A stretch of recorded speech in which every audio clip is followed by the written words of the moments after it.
Hey guys, welcome back to the channel. We're going over another tutorial today. We're going over my track Drift. Before we get started, don't forget to give the video a like, leave a comment, or subscribe, get that algorithm going. That'd be fantastic. Again, as with the tutorials before and probably the few following tutorials, there's not going to be a face cam. I'm trying to get that up as soon as possible, but like I said in the last one, I'm doing all these together and everything's in boxes. So let's go ahead and get right into it. And we'll check out my track Drift. This track starts with Ambience and Cowbell. It also starts at a lower tempo and then ramps up into the tempo that we're at for the track. So I'm gonna go ahead and play this intro part right here.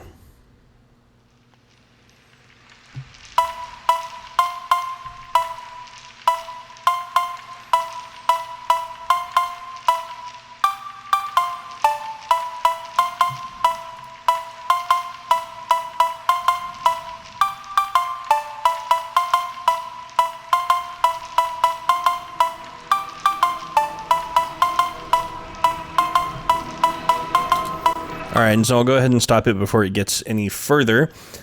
So the cowbell, this is just a like 808 cowbell sample I got from one of the many battery 4-packs I have. I've got a nice little reverb on it to help give it some room and some space. I'll go ahead and show you the ambience. This is a noise sample that I pulled from battery 4, but yeah, this is what it sounds like. It's just so nice ambience to kind of help everything going forward. And then I'll go ahead and play this pad for you guys.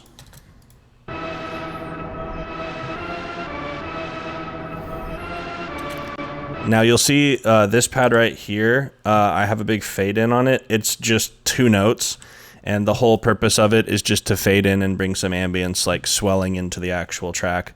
But this pad is also from battery 4. It's like an ambience pad that I think I got from a techno kit. And I just like tuned it and wrote it in that. I've got a limiter on it to help like level it out. And then I've got some reverb, and then I also have compression. I have compression on everything, as you'll hear when we get into it. There's a lot going on. All right. I'll go ahead and show you this growl real quick.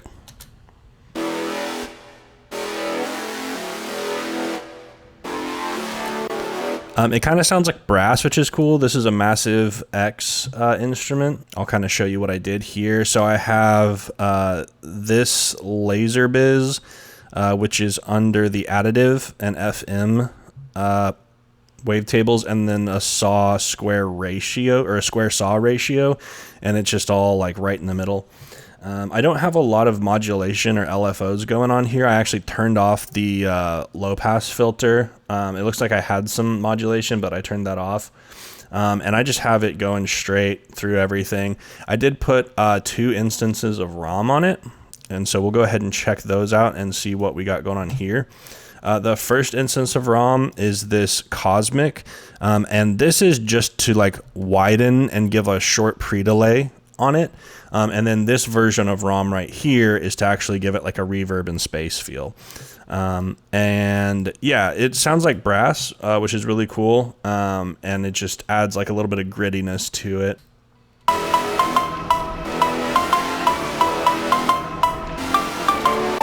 And then we'll go ahead and get into this part right here. We'll take the rise into the first kick and bass combo that come in here.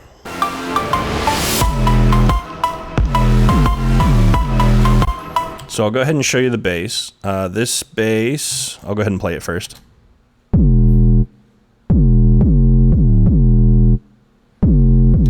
So this bass is a sample from battery 4. I have a ton of bass samples in there, so I just went through the bass samples and found one that hit really hard that I liked. And then this kick, again, all my drums are from battery 4. I just have tons of sample packs from battery 4. And you can actually hear when the kick's isolated, there's a little bit of a like delay behind it. That's just an instance of ROM set to like a super tight delay. And it just kind of fills in some space. And you don't really hear it in the overall mix, but it's all good. And then basically this whole first part is just like a build up into the first drop. And I'll go ahead and play, let's do this right here. I'll go ahead and play from right here into the first drop.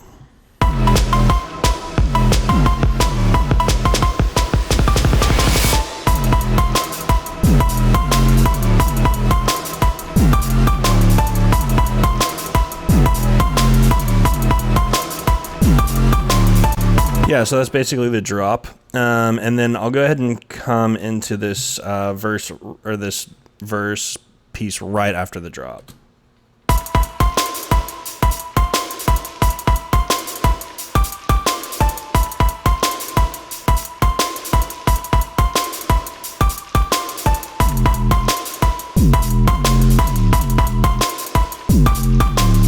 Yeah, so we cut everything out. We just have drums and cowbell over the ambience, and then we bring in the bass. And then this part right here, like going into this build-up is a little bit different. We bring the growl and pad back in, but we have no drums.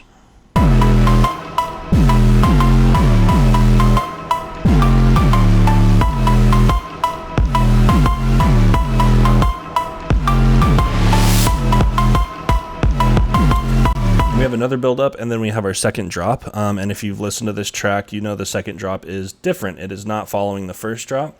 And I can't tell you why I made this connection, but as I was writing the song, I was like, it'd be really cool if I changed up the second drop. So I'll just go ahead and play into it and let you guys listen to it.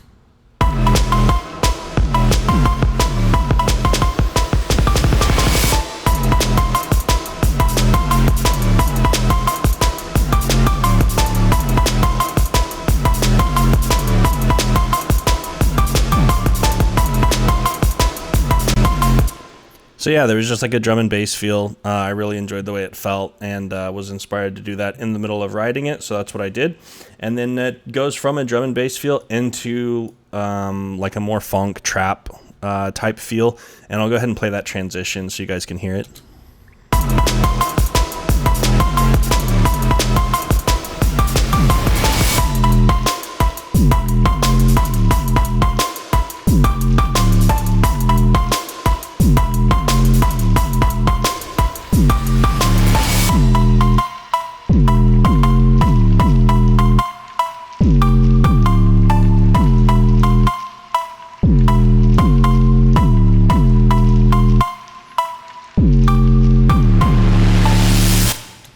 Yeah, and like the other track, I have, so going into the first track, the tempo is halved going up to our tempo that we're at normally. So I'll go ahead and pull up the project here. So 176 is the tempo for the main track, and then I have it at 88 going into the track in the intro, and then going out of the track at the outro.